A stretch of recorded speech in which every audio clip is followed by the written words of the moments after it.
So, picture this. I planned a $14,000 vacation, right? A whole week to relax, escape, and just breathe. But then my sister drops this bomb. She wants me to babysit her 4 kids the entire time. And here's the kicker: my parents back her up. Like, without even blinking. Yeah, I know. Total nightmare. Things get wild fast, and I promise it's not what you'd expect. Before we dive in, tell me, where in the world are you watching from today? Let's hear it in the comments. It was late, like really late, and my head felt like it was splitting open from the inside out. I mean, the kind of migraine that starts as a dull throb at the base of your skull and then just grows like it's staking its claim. My eyes were gritty, my lower back a tight knot, and my brain fried. I just pushed the final code commit for a project that had eaten up the last 6 months of my life. And honestly, I felt every single second of it.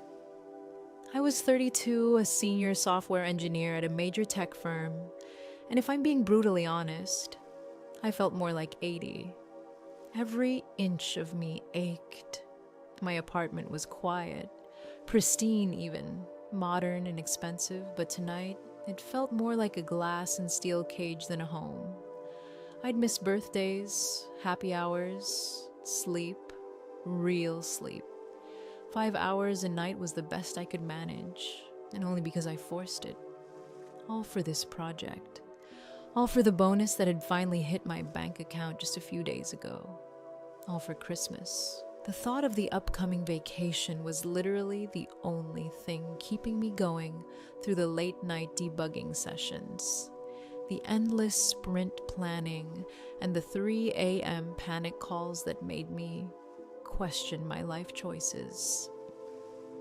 That week in the mountains was supposed to be everything: rest, peace, reconnection with my family, and just breathing. The lodge I'd booked pure magic in my mind. I'd reserved it back in July. A sprawling timber-framed mansion tucked into the mountains. A place with a hot tub that overlooked snow-capped peaks. A chef's kitchen. And bedrooms enough so that everyone could have their own little sanctuary. I wanted this for my family. I wanted to treat them. I wanted us to be close again, to laugh, to connect. To forget about emails, deadlines, and the tiny daily disasters that suck the joy out of life. And I had gone all in. Flights for my parents in first class, upgraded economy, plus for my sister Carla and her husband Jude, plus their 4 kids, and my younger sister, Elsie. The expense. Yeah, $14,000 just for the lodge itself. But I didn't mind. I wanted to be the generous sister, the cool aunt, the daughter who made magic happen. This was my gift to them, to myself, too. Honestly, I wanted to relax, to finally sink into the hot tub with a stack of books I'd been hoarding all year.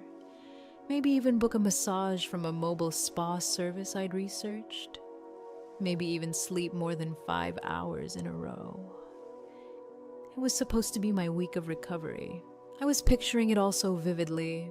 Chocolate desserts after long snowshoe hikes, the smell of pine from the surrounding woods, cozy evenings in the game room with the kids playing while we all sipped wine by the fire.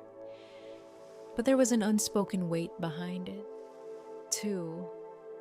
I've always been the responsible one, the one who plans, who fixes, who quietly ensures that everyone else's needs are met before my own. And yeah, I'd spent a decade thinking that money could buy connection, that booking the right lodge, the right flights, the right dinners would make me indispensable to my family. Maybe it would have. At least, I hoped it would. My family relied on me more than they realized, even if they didn't always say it out loud. And tonight, lying there, feeling my head pulse with every heartbeat. I was caught between sheer exhaustion and a small flicker of excitement. Excitement for the week ahead, for the laughter, for the warmth of family, for the rare chance to step out of the grind and just exist in a world that wasn't governed by deadlines and tickets and emails. I reached for my phone, thinking about setting an alarm for a reasonable hour, like 8 instead of my usual brutal 6 start. And that tiny moment of planning, of trying to be kind to myself, was bittersweet, because as I drifted, I realized how badly I needed this. Not just the vacation, but the acknowledgement that I mattered beyond being the planner, the payer, the problem solver. I wanted them to see me, not just my bank account. And even in that fleeting, weary night, I could picture the perfect holiday unfolding, the lodge lit warmly against the cold mountain air. Everyone happy, my nieces and nephews laughing as I cracked terrible jokes. Elsie curled up reading her favorite book. And maybe me, finally resting without the weight of responsibility pressing on my shoulders.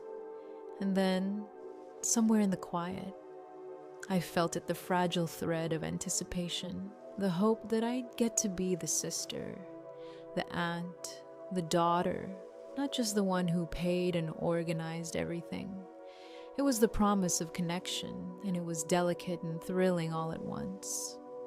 Little did I know that anticipation was about to collide with the unexpected, and my week of rest would be tested in ways I never imagined.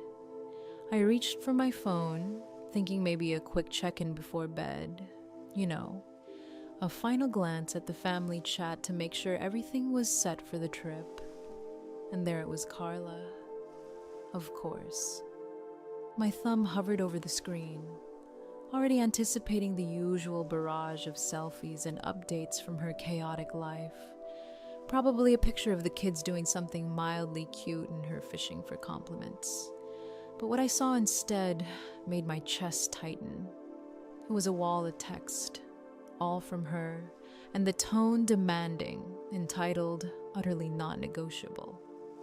Grace, hey, so, Jude and I were looking at the itinerary you sent over. The skiing days look fun, but we realize there's a small issue. The lodge doesn't have a daycare service nearby, and obviously, we can't take the quadruplets well. Not quadruplets, but close enough. Haha. Onto the black diamond runs. I blinked at the screen. The kids, ages 2, 4, 6, and 8, they couldn't possibly handle those slopes. That was why I'd gone all out, chosen a lodge with a massive game room and a cinema so they'd be entertained.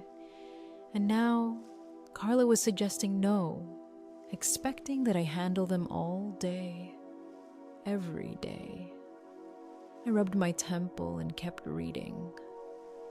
Since you aren't skiing this year, I know your knee was bothering you in the spring, and you're the only one without kids.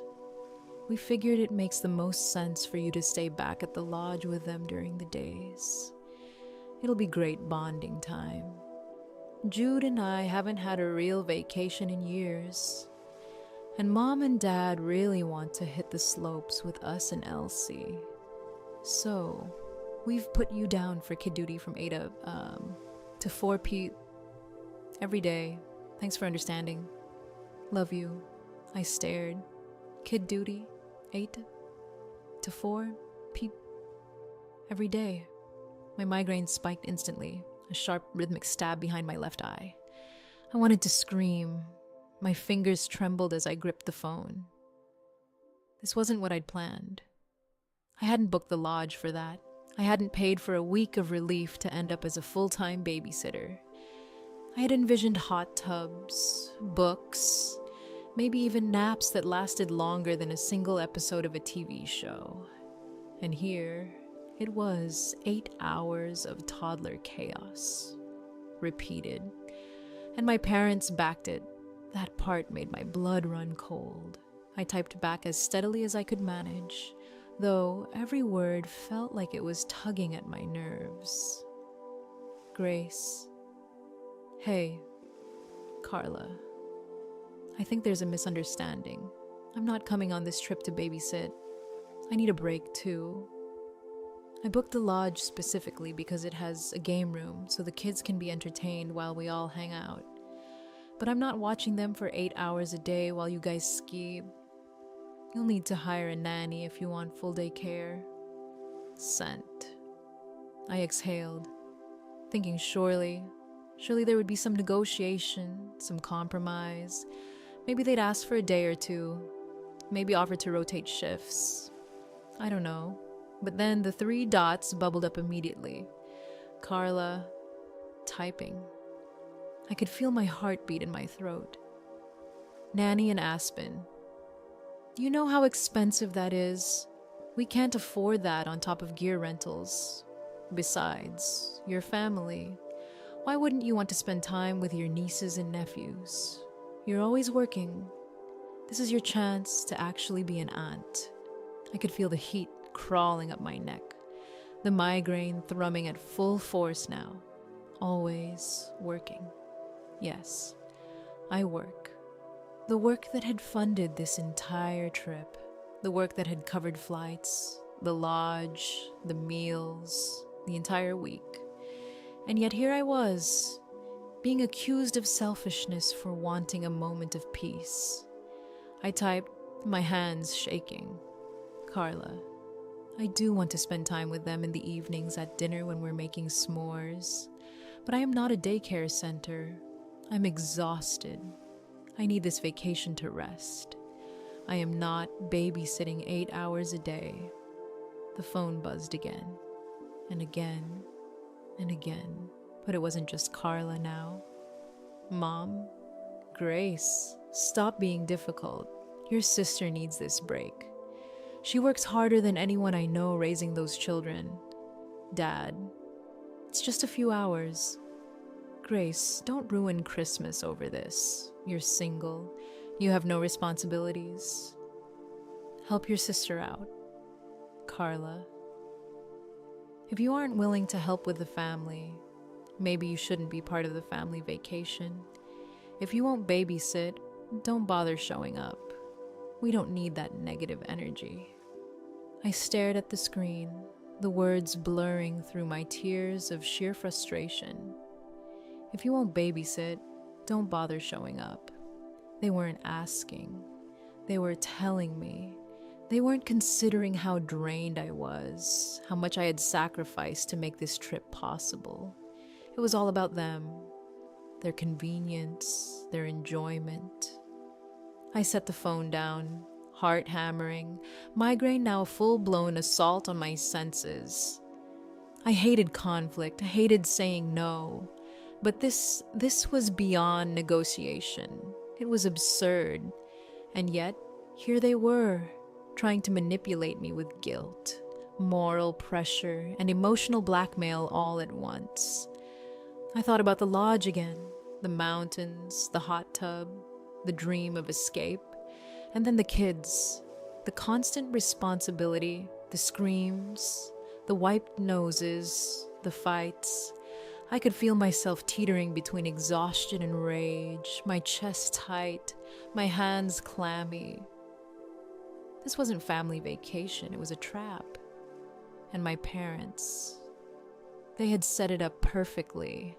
By supporting her, they made me the villain if I refused. I could almost hear their voices in my head, the disappointed sighs, the insistence that I was being selfish.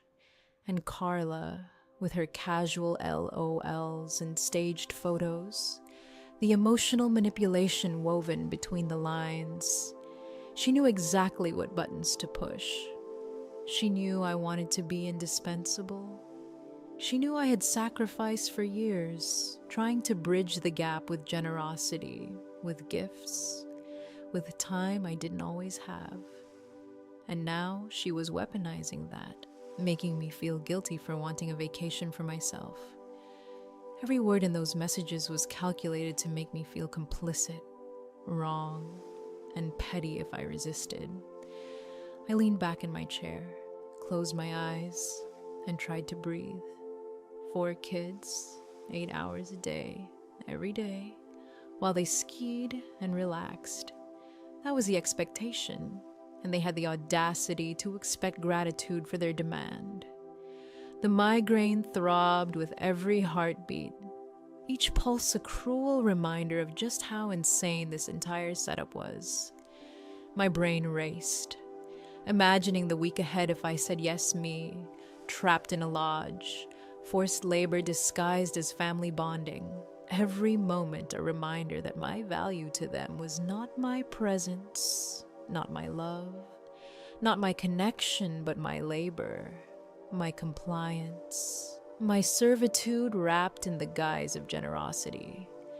I thought back to all the times I'd tried to make things easier, paying for mortgage when jobs were lost, sending gifts, helping quietly, without complaint. And here it was, being repaid with a schedule, a demand, a threat agree to babysit or don't come. My chest tightened, my hands ached, the migraine now radiating down my neck and shoulders. I couldn't believe this was happening. I wasn't being difficult. I was setting a boundary. But in their world, apparently, boundaries were optional. And so there I sat, staring at the screen, the family group chat buzzing, each new message ratcheting up the pressure, the manipulation, the sense that I had no choice, except I did. And that realization hit me with a strange, cold clarity amid the throbbing headache. I had spent years trying to be the fix-it sister, the one who paid, the one who planned.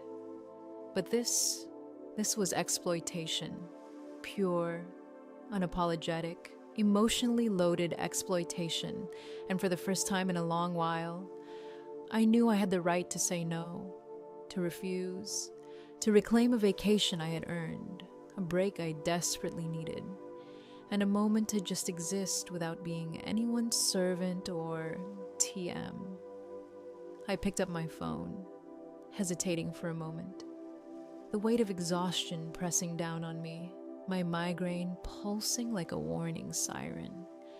I dialed my mother, needing to hear a human voice, to confirm that this wasn't some fevered hallucination or text-based gaslighting. When she answered, her voice was clipped, impatient, the warmth I usually heard completely absent. I tried to explain, carefully, my concern about Carla's demand for me to babysit all day. I outlined the hours, the expectations, the fact that I wasn't there to serve as a personal daycare. I explained the lodge, the game room, the cinema, the arrangements I had made specifically so the kids could be entertained without my constant supervision. And I waited. Her response was a dismissive sigh, a snap of impatience in her tone that made my chest tighten. She told me, almost casually, that if I wasn't going to pitch in, maybe I shouldn't come at all. She framed it like practicality, like it was me being difficult. And she was the voice of reason. I felt my stomach drop. The very people I had sacrificed for, the ones I thought understood my intentions and my effort, were now framing my reasonable boundary as obstinacy. I tried again, my voice rising slightly, desperate to convey how much I had already done, how much I had planned, how much I had paid. I reminded her that this was supposed to be my vacation too, that I needed rest after months of relentless work, after endless nights of debugging and project deadlines that had left me drained and depleted. And she cut me off. Her words were sharp, icy, accusing me of trying to avoid responsibility, of thinking that money could excuse me from family obligations. I felt a strange mixture of shock, disbelief, and rising anger.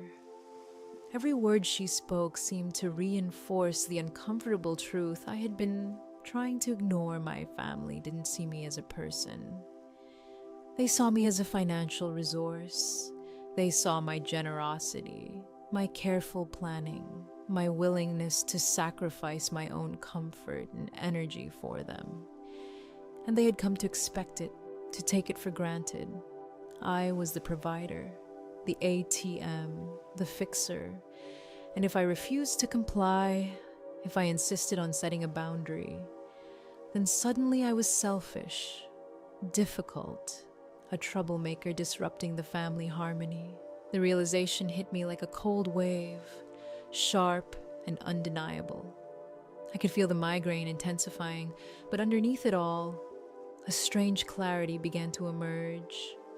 I set the phone down briefly, taking a shaky breath.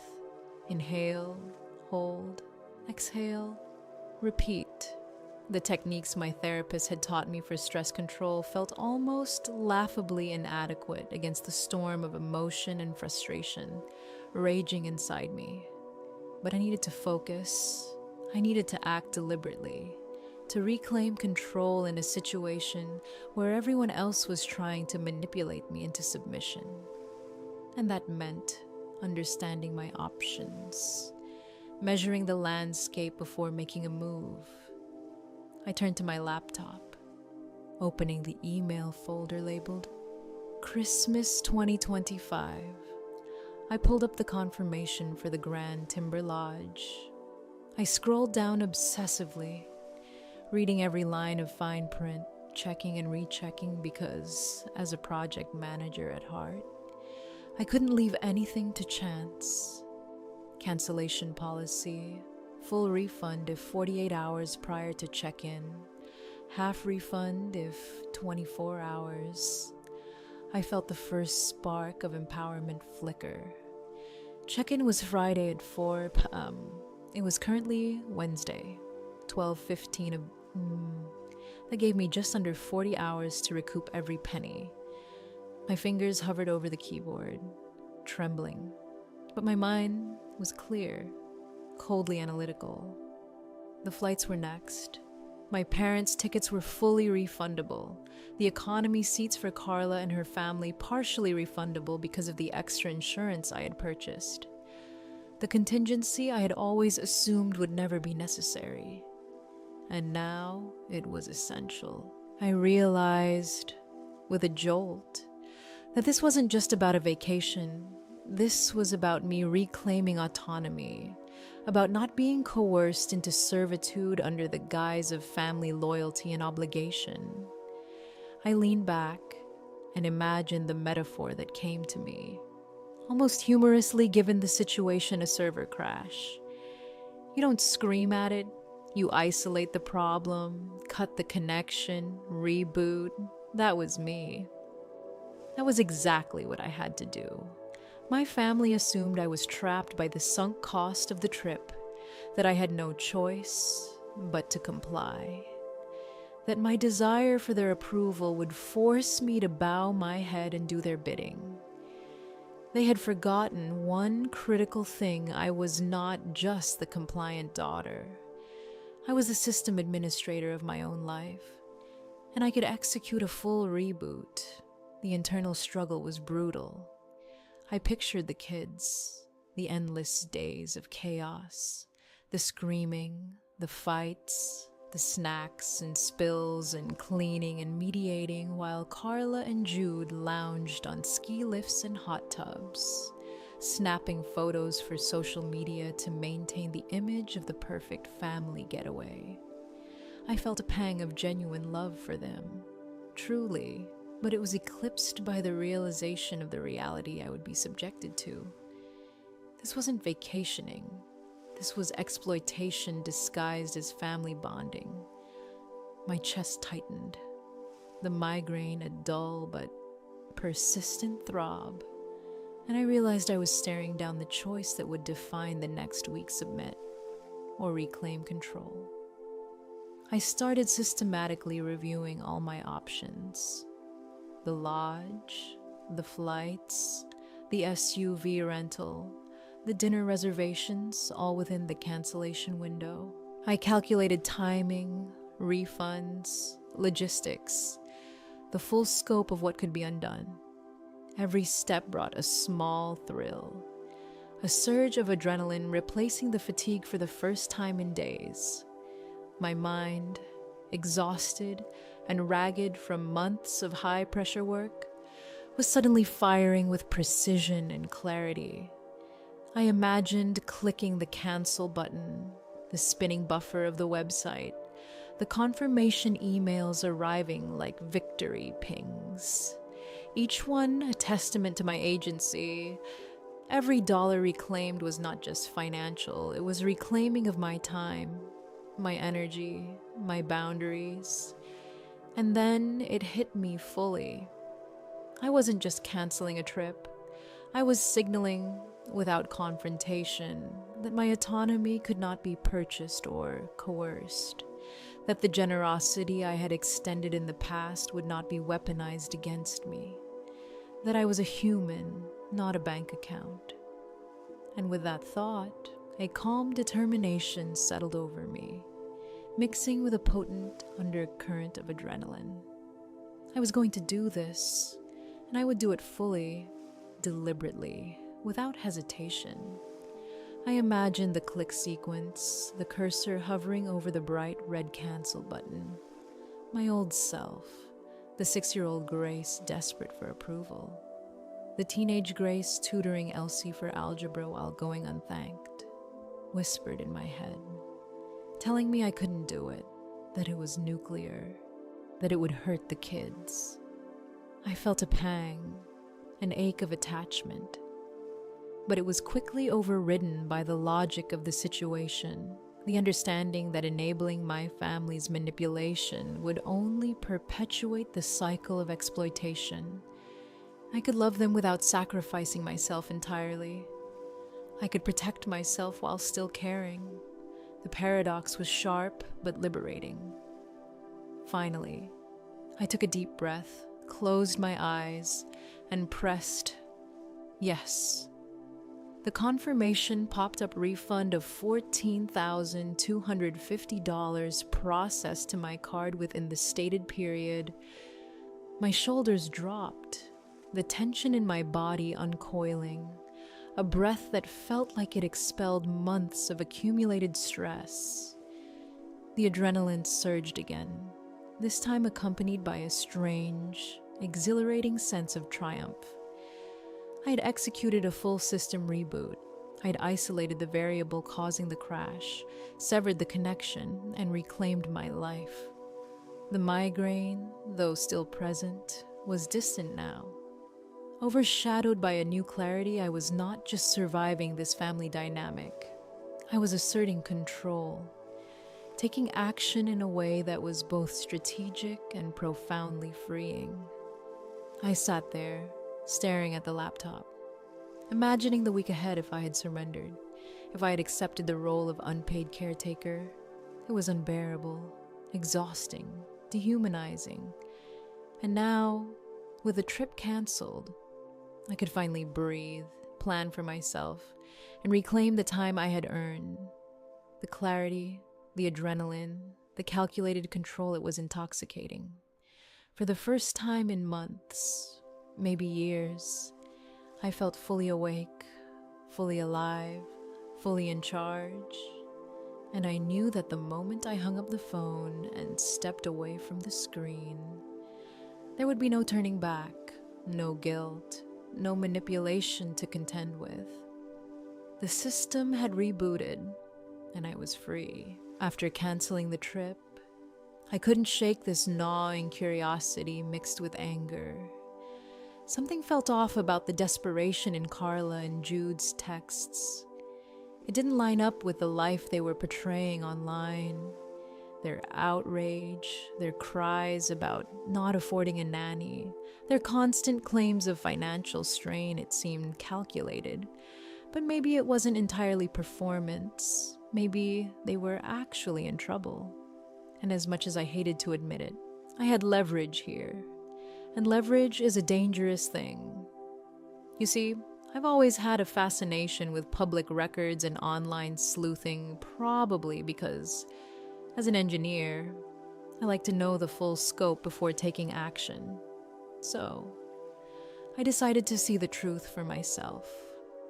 I opened a private browser window, mostly because I didn't want any of this history leaking into my regular searches. I started with the basics: LinkedIn. Jude Harrison, Regional Sales Director at Apex Solar Solutions. Employment dates January 2023 to present. Everything looked normal at first glance. Standard bio, decent credentials, nothing too flashy. I muttered under my breath. Okay, seems fine. But then I went to the company page, looking for recent activity. Maybe a press release, anything that confirmed he was actually active and contributing. Nothing. The page hadn't been updated in ages. Generic HR email listed. Odd. Not necessarily alarming, but enough to make me keep digging. Next, I went to the county clerk's website for their town. Public records, after all, are a beautiful thing if you know where to look. I typed in their address. Click, load, and there it was. Notice of default filed October 12th, 2025. My jaw tightened. Pre-foreclosure, 90 days behind on the mortgage. Suddenly hit those frantic messages. The impossible excuses about a $2,000 nanny fee. The insistence that I babysit everything clicked into place. They weren't just claiming to be strapped for cash, they were on the edge. My money. The $14,000 lodge, the flights, the meals, was literally keeping the illusion alive. It wasn't generosity being abused anymore. It was lifeline. I leaned back, exhaling slowly, and of course, it all explained so much about Carla's behavior. The pride, the insistence on appearances, the fabricated selfies with the kids holding a sign that said, "We love Auntie Grace." Staged, forced, pure emotional blackmail. They needed the narrative to be perfect, to prove to the outside world that they were functioning, affluent, happy. And I had been funding that facade, unwittingly playing a role in a house of cards. The realization was bitter, almost comical in its grimness. All those $300 hair highlights, the Lululemon outfits, the BMW, the Range Rover luxury that could barely exist alongside foreclosure notices and unsatisfied judgments. Speaking of judgments, I kept digging. Civil court records. Discover Bank versus Jude Harrison. $18,400 status unsatisfied. American Express versus Carla Harrison. $12,200 status pending. I blinked. I exhaled, leaning back again, the chair creaking under the sudden weight of disbelief. They were drowning, completely destitute, yet pretending otherwise. It was almost absurd. The lengths they went to maintain appearances. And me, I had been their financial oxygen. I had enabled the charade, buying peace, buying family connection that apparently didn't exist without my intervention. It made the desperation in their texts, the manipulation, the insistence on babysitting, all make perfect sense. Not entitlement alone, not just laziness, but survival. They literally couldn't afford the luxury of a nanny, the lift tickets, even the smallest comforts, without me footing the bill. My $14,000 wasn't a gift. It was the buffer between collapse and social performance, the rug over the hole in their floor, the thin veil of normalcy, and I had just yanked it away. I chuckled dryly, incredulous, shaking my head. Who knew the family that had always presented itself as perfectly functional, well off, and stable was actually a precarious construction, all smoke and mirrors. And here I was, suddenly holding the detonator. It was morbidly fascinating. I started imagining the week ahead if I'd gone along with their demands, trapped in that lodge with 4 children, constantly on call, while Carla and Jude pranced down ski slopes, snapping pictures for Instagram to maintain their facade. I would have been the linchpin of their survival, their weekend escape, their story of a successful, affluent Christmas, all at the cost of my sanity and health. It was a sobering, almost intoxicating sort of clarity, the same clarity that engineers get when they finally identify the root cause of a system failure after hours of troubleshooting the variable isolated, the problem exposed, the pathway to solution suddenly obvious. I had leverage, and leverage isn't given, it's discovered. And now I had it. I could understand exactly why they pressured me, why they weaponized guilt, why my parents, unknowingly or not, reinforced the manipulation.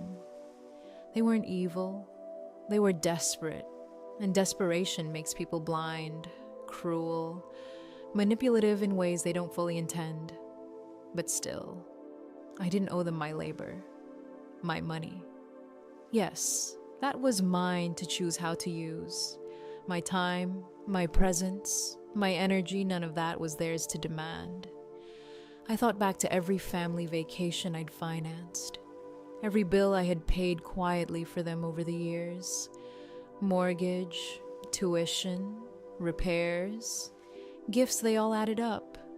And each time, I had hoped it would earn connection, gratitude, love. Instead, it became precedent, expectation, entitlement. Each dollar reinforced the assumption that I would always be the one to fix things, fund things, manage things. And now, with this trip, the lodge, the airfare, the meals, they had tried to leverage the full weight of my generosity into full-time labor disguised as a vacation. I couldn't stop a smirk from creeping onto my face. It was almost brilliant, in a dark, manipulative sort of way. The emotional engineering was top tier, I had to admit. But I wasn't falling for it anymore.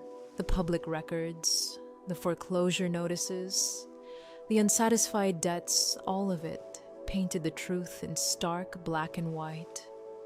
I was funding their escape from reality, their carefully constructed image of wealth and stability.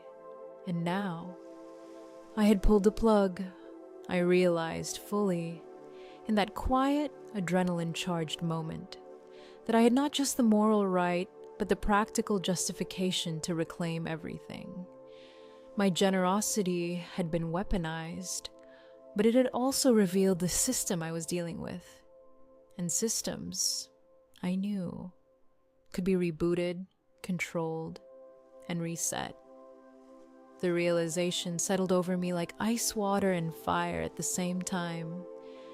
My family's desperation, their manipulation, the pressure, they were all rooted in this financial vulnerability. And by canceling the trip, by taking back the lodge and flights, I was no longer a passive participant. I had agency, I had power, and for the first time in a long time, I didn't feel guilty. I felt a strange mix of relief and exhilaration, tempered with the bitter acknowledgement that the family I thought I knew was not the one in reality. My money had been keeping the illusion alive, and by reclaiming it, I was forcing the illusion to crack, to fall apart. It was like standing in front of a collapsed system, understanding both the design flaws and the weak points, and finally having the ability to step back and observe without being trapped in the mess. The emails, the tickets, The refund windows, the cancellation policies, they were all levers in this scenario. And now I knew how to pull them. My anger, my exhaustion, my migraine, they all coalesced into a singular focus. I wasn't just canceling a vacation, I was reclaiming my life, my boundaries, and my sanity. And the evidence I had uncovered made every action justified. And as I leaned back in my chair, staring at the foreclosure notice on the screen, the unsatisfied judgments, and the crumbling facade of their so-called luxury, I felt an undeniable clarity. I owed them nothing. Not my labor, not my compliance, not my approval. I had given generously for years, but generosity isn't a contract, and certainly not a tool for exploitation. The grim humor of it hit me. Too, all those hours I had spent calculating budgets for the trip, making sure the lodge had the right beds, the correct pillows, the proper dietary accommodations. They had assumed all of that work and planning would keep me complicit in their vacation fantasy. And yet, here I was, knowing exactly how precarious their world was, and about to press the reset button. The absurdity was almost comic. If it weren't so intense, so emotionally charged, I could practically hear the gasps, the panic, the scrambling that would come when they realized the safety net was gone. And for the first time in years, I didn't flinch, I didn't hesitate. I had the full picture, and I was ready to act. My migraine pulsed. Yes, but it was overlaid with a sharp, electrifying sense of focus and liberation, a clarity born of full understanding and the knowledge that I had the upper hand in this scenario, sitting there, staring at my laptop. I took a deep breath and just started. Step 1, the lodge. I navigated back to the booking confirmation, scrolling carefully, double-checking every detail. My fingers hovered over the cancel button, and for a moment, I felt that old, ingrained hesitation, the one drilled into me over years of wanting everyone to be happy, wanting everyone to approve of me, but I pushed it aside. This wasn't just a cancellation. It was reclaiming my time, my energy, my sanity. Click, buffering. That spinning wheel of doom felt like the countdown to liberation. I could practically hear the tiny whispers of my old self. The Grace who would have begged for compromise, telling me, "You can't do this. Think of the kids." I closed my eyes and pictured the week ahead 8-hour stretches of toddler chaos. Broken sleep, constant attention, me trying to mediate sibling spats while Carla and Jude frolicked on the ski slopes.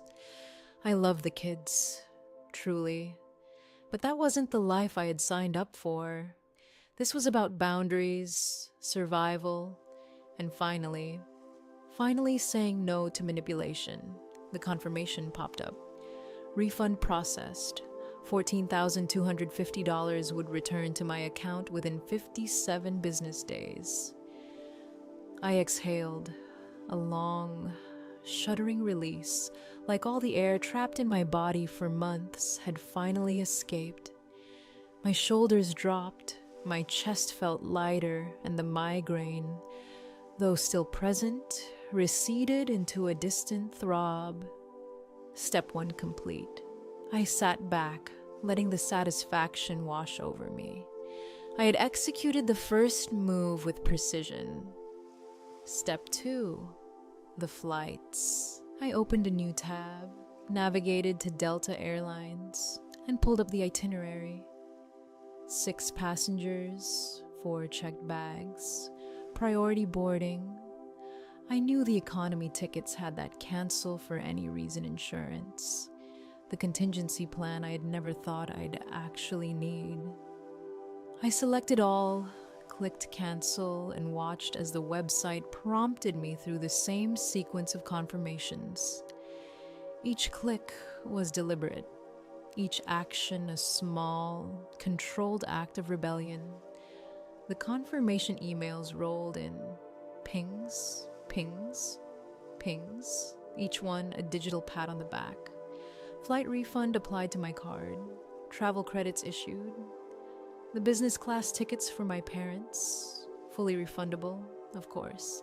Every piece was falling into place. As the emails arrived, I felt a surge of adrenaline I hadn't realized I needed. It wasn't excitement in the traditional sense. It was precision, control, strategy. It was the thrill of following through on a plan that had been percolating in my mind for hours, days even. My logical project manager brain was fully online, analyzing every consequence, imagining every ripple. I pictured the lodge empty, the flights canceled, the SUV rental undone. No one could leverage me anymore. No one could manipulate me under the guise of family bonding. I was untouchable, at least for this week. And then came the internal justification, the narrative I needed to quiet the nagging guilt that lingered despite all evidence. I told myself, calmly, over and over, you've been exploited. Your generosity has been weaponized. You owe them nothing. My money had been keeping a fragile house of cards upright, and now I was simply letting gravity take its course. Every refund was a reclaiming of agency. Every canceled reservation a protest against manipulation. It was ruthless, yes, but it was also necessary. I could love my family without surrendering my own well-being. I imagined the week ahead if I had submitted.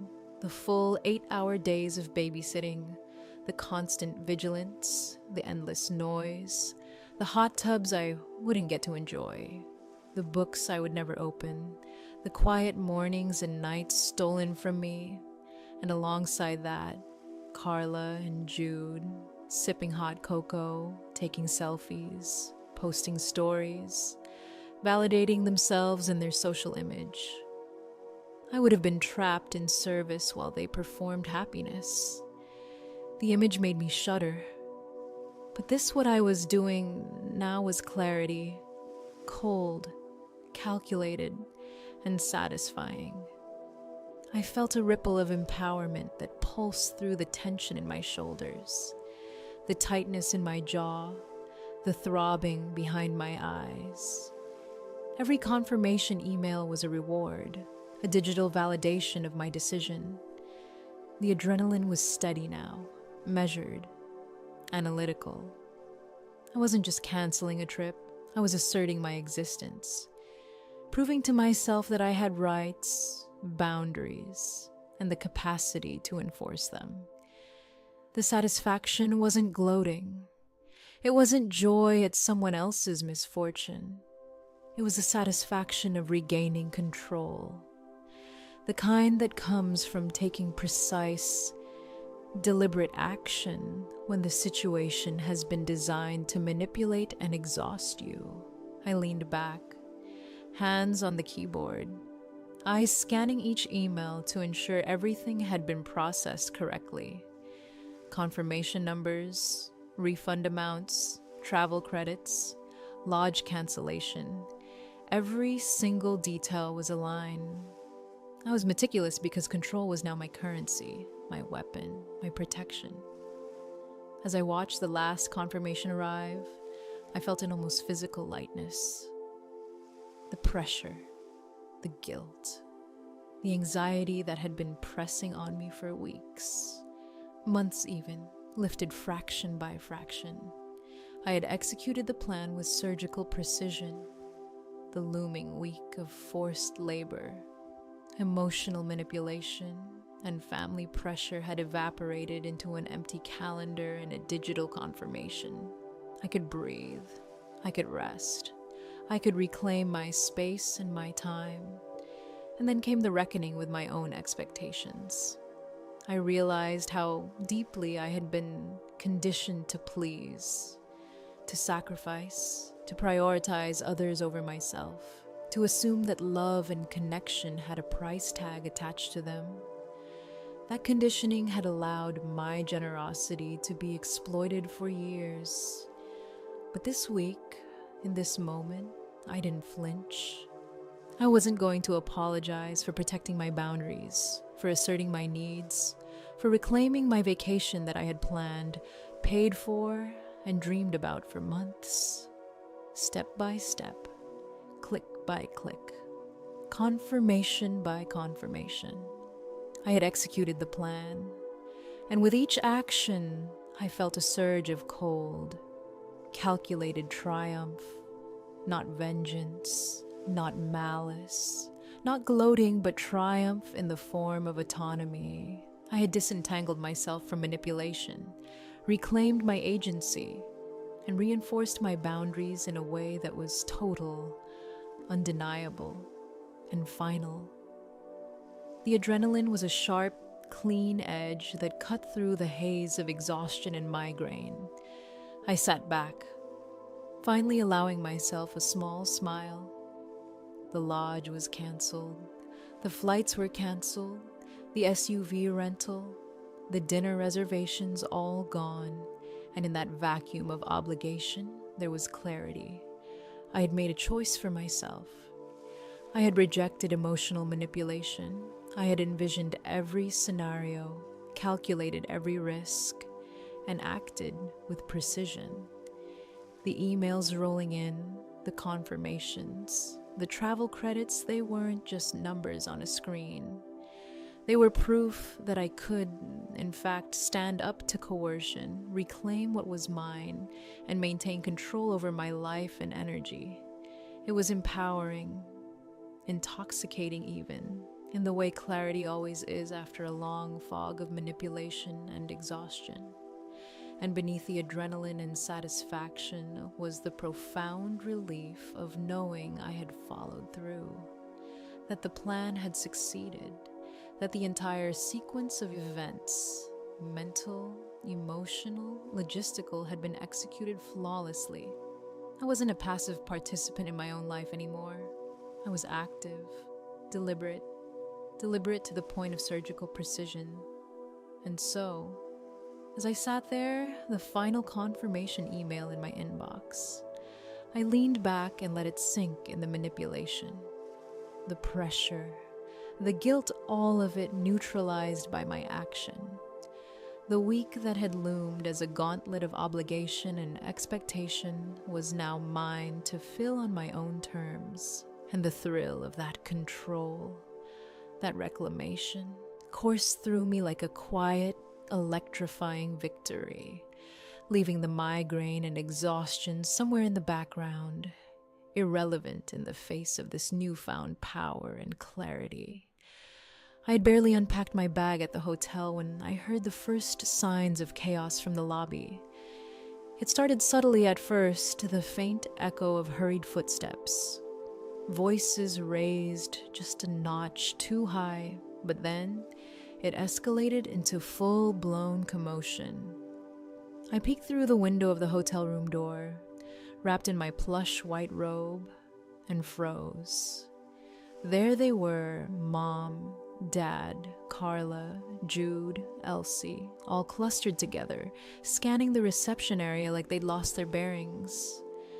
Panic was written across every face. And no, thankfully, the kids weren't with them, which I had silently thanked whatever higher power I believed in. I took a slow, steadying breath. This was it. My chance to confront, to assert, to show the consequences of their manipulative demands without losing control. I reminded myself calm, firm, and deliberate. No yelling, no tears, no caving. I opened the door, the soft click of the lock barely audible over their panicked murmurs. As I stepped into the lobby, the space seemed almost surreal. Crystal chandeliers, marble floors, hushed acoustics. It was supposed to be serene. And here they were, shattering it with their frantic energy. Grace. Mom cried, rushing toward me, but stopping abruptly when a large security guard stepped between us. His presence was a silent reinforcement of the rules I had set in motion.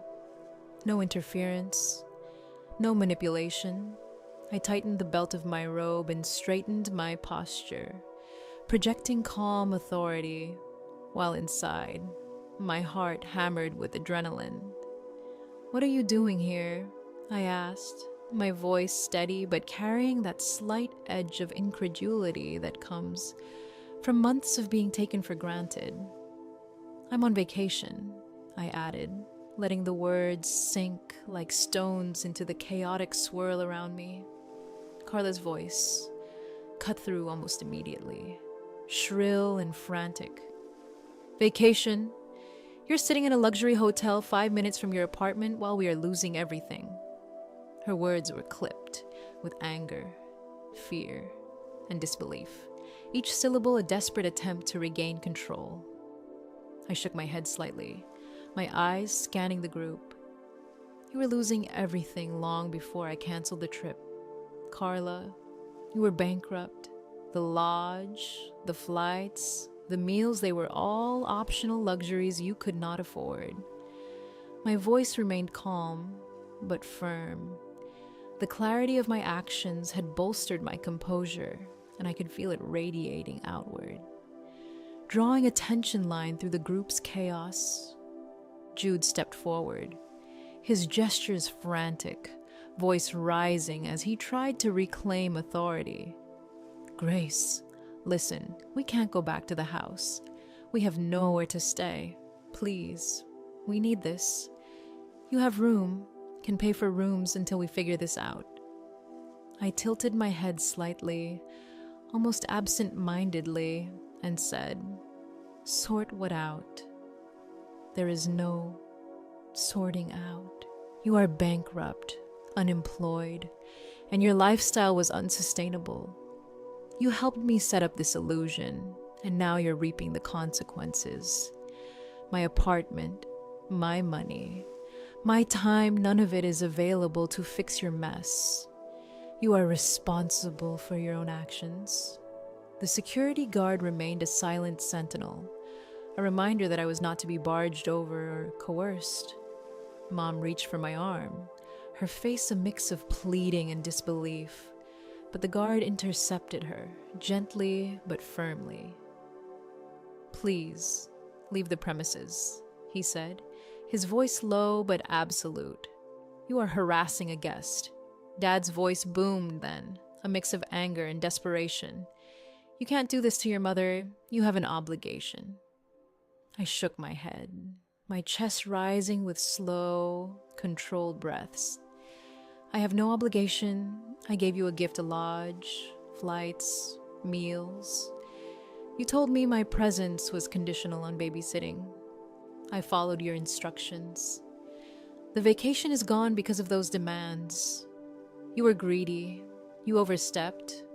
That's the consequence."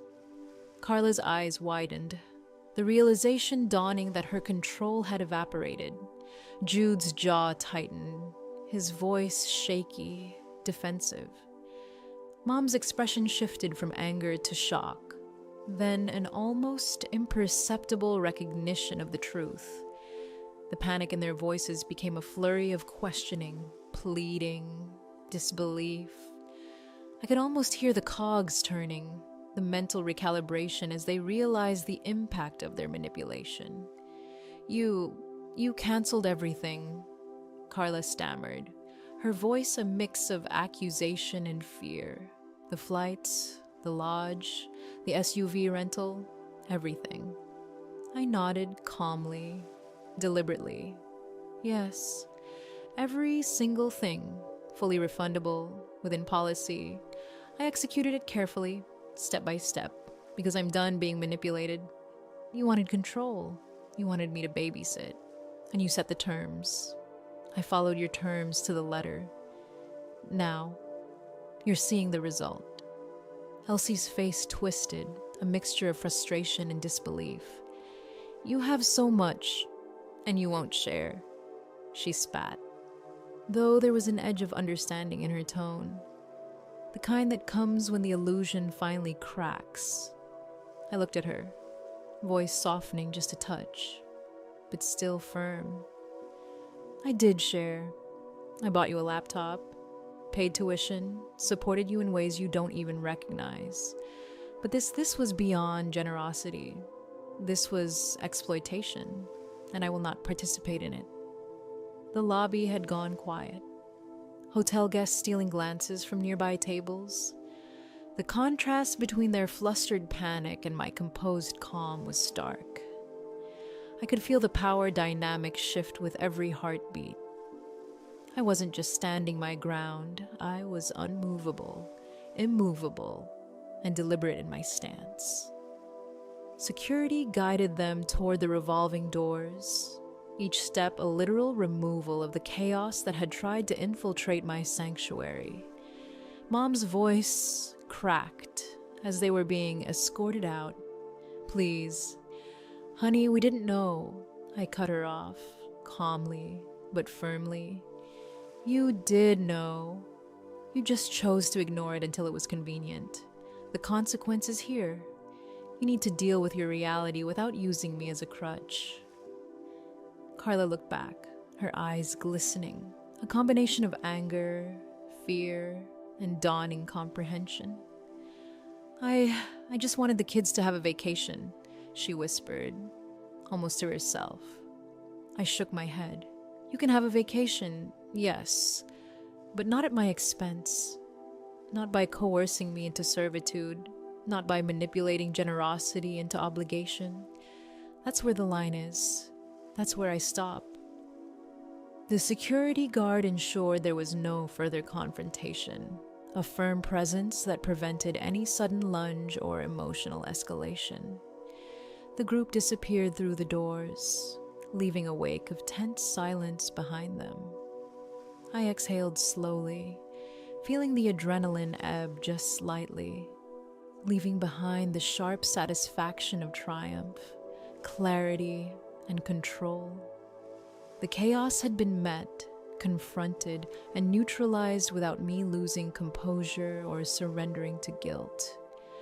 I turned back toward the marble floors and crystal chandeliers, letting the quiet soak in, the dramatic contrast, the panic of the family, the hotel staff's glances.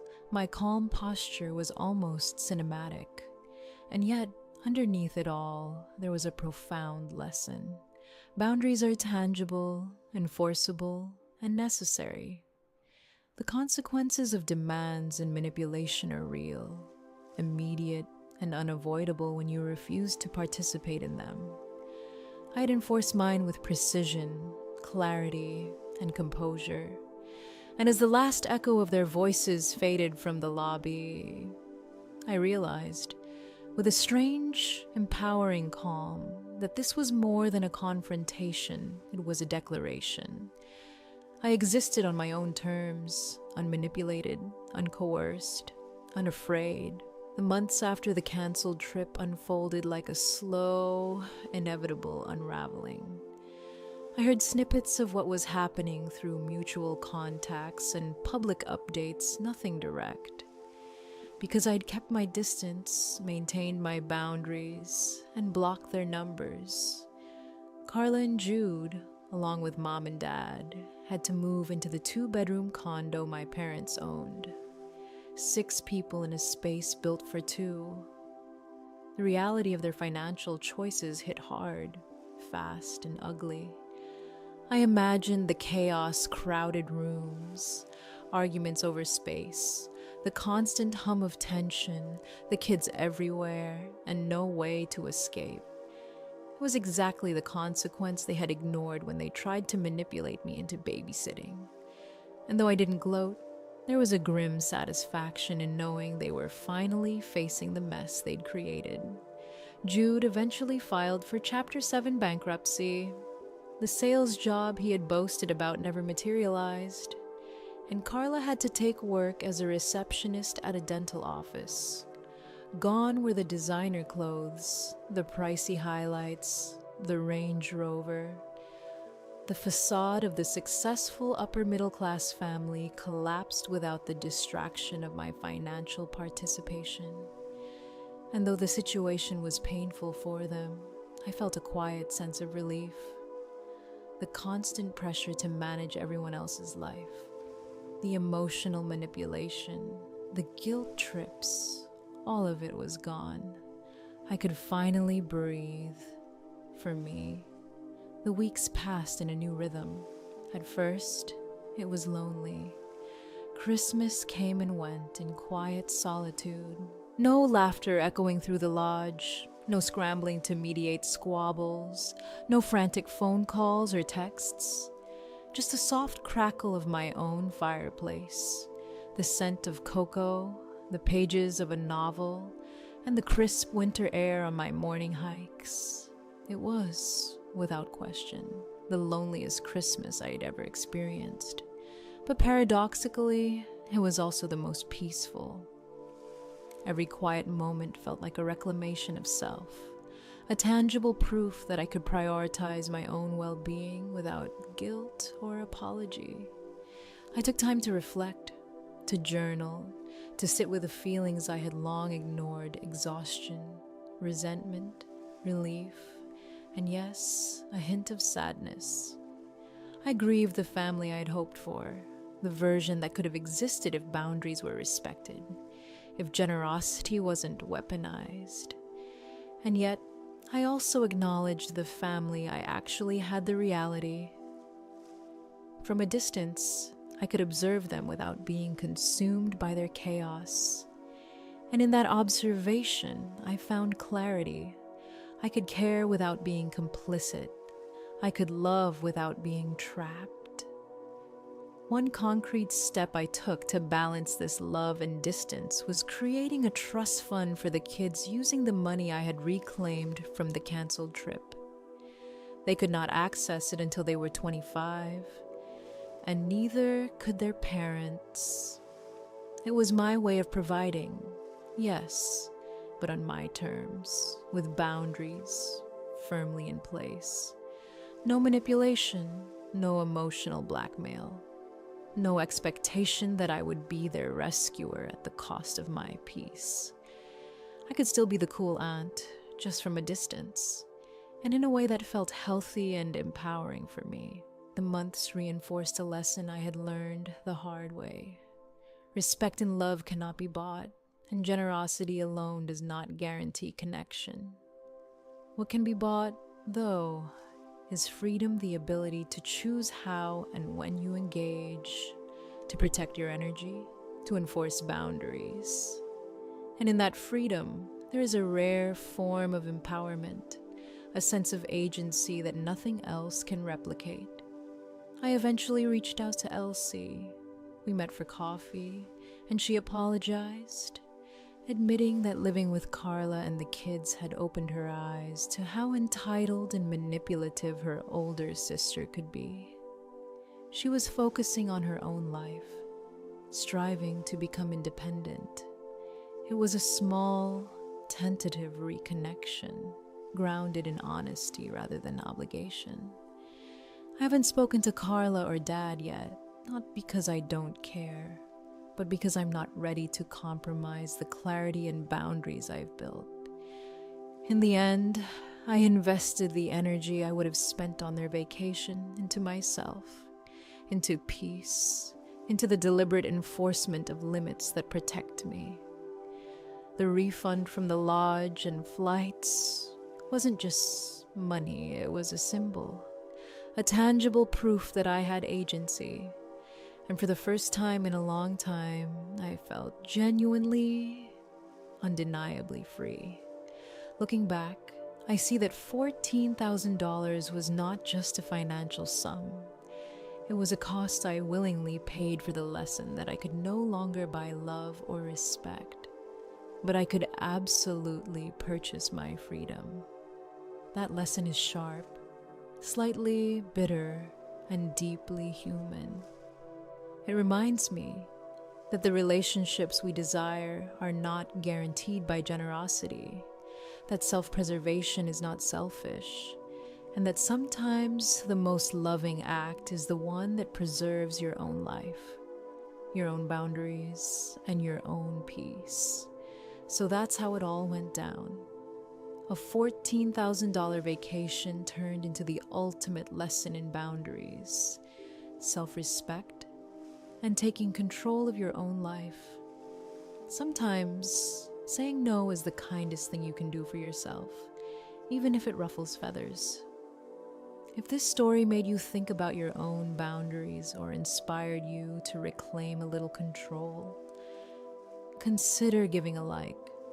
And hey, hit subscribe if you want more stories that remind us how important it is to value ourselves.